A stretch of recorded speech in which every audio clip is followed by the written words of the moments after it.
आजिर digital जुगरे सबुकिछि digital Hebare लागिछि। Manish ठारू आरंभ करी जिनिस पत्र पर्यंत समस्तंक पाई एक निर्दिष्ट परिचय पत्र रहिछि।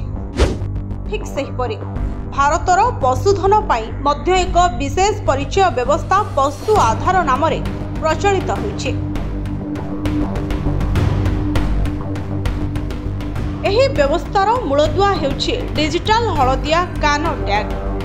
यह केवल एक टैग नुहे बरं यह समग्र भारतीय पशुधनर स्वास्थ्य प्रजनन एवं संपूर्ण परिचालना पाई एक अभिनव प्रयास। कौन आपण जानिछंती कि पशु मानक कान रे लगा जाइथिबा हलदिया टैग केउ काम रे आसी थाए? आउ एही हलदिया टैग को पशु मानकर आधार कार्ड बोली मध्य कुहा जाय थाए। किछि लोक मानि थांती पशुंकर कान रे लगा जाइथिबा हलदिया टैग यह केवल एक नंबर, यह कोनोसी अन्य लाभ दिए नहीं।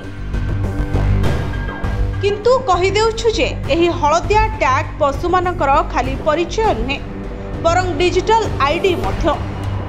एही टैग अनेकंकु लाभ मध्य देइ थाए। यहाकू पशुंकर आधार बोली कुहा जाय थाए। तेबे एनिमल डिपार्टमेंट तरफ सोशल मीडिया रे एहार सूचना शेयर करा जायछि। शेयर करा जायथिबा पोस्ट रे कुहा जायछि जे पशुंक कान रे लगा जायथिबा टैग पशुंकर आधार। एही हलदिया टैग सहाय्य रे पशु मानकर पूरा रेकर्ड रखा जाय थाए। एही टैग द्वारा पशु मानकर टीकाकरण प्रजनन इत्यादि उत्पादनर सूचना डिजिटल भावरे तथ्य उल्लेख थाए। पशु आधार प्रकल्पर मूल लक्ष्य हेउछि प्रत्येक पशु को एक स्वतंत्र परिचय नंबर प्रदान करबा। एही परिचय नंबर डिजिटल हलदिया कान टैग उपरे लिखित होइथाए एवं एहाकू पशुर कान रे लगा जाए।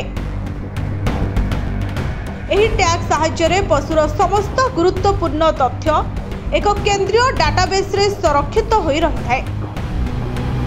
उदाहरण स्वरूप पशुर जन्म तारीख, लिंग, प्रजाति, टीकाकरण रेकर्ड, रोगर इतिहास, चिकित्सा संबंधी तथ्य, प्रजनन स्थिति एवं मालिकर विवरणी इत्यादि समस्त सूचना एही पशु आधार डाटाबेस रे उपलब्ध होइथाए।